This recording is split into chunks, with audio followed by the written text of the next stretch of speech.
Alors qu'il s'interroge sur la suite à donner à sa carrière de nageur, Florent Manodou a expliqué ces derniers mois le vide laissé par la natation depuis les Jeux Olympiques. Éloigné des bassins depuis cet automne, Florent Manodou n'a toujours pas tranché sur la suite. S'il est acquis que les Jeux de Paris, conclus avec 2 médailles de bronze autour du cou, étaient ses derniers Jeux, le nageur pourrait se laisser tenter par les championnats d'Europe l'an prochain, à Paris. Je ne me dis pas que j'arrête parce que j'aimerais bien arrêter sur un truc cool au championnat d'Europe à Paris, avait-il confié en octobre dernier. Et depuis, le Villeurbanais de naissance n'a visiblement pas beaucoup avancé dans sa réflexion. Ce n'est pas que je n'ai pas envie de donner l'info, c'est que je ne sais pas encore si je vais faire une dernière saison, a-t-il expliqué ce mercredi aux Parisiens en marge de la 3e édition de la Journée nationale de l'Académie de la natation. Ce qui est sûr, c'est que si les championnats d'Europe n'étaient pas à Paris, je ne replongerai pas.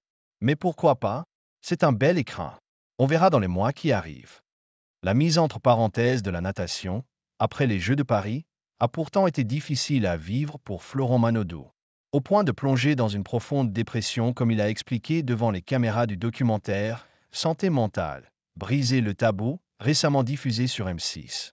Mais grâce à sa participation à Danse avec les stars et à son idylle avec sa partenaire de danse Elsa Bois, le médaillé olympique a remonté la pente, même s'il ressent toujours un manque. Florent Manodou, la peur du vide. Il y a des moments plus compliqués que d'autres parce qu'il y a moins de routine.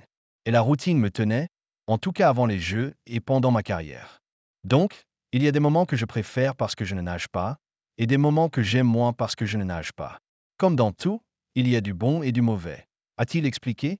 N'en assurant pas moins être heureux.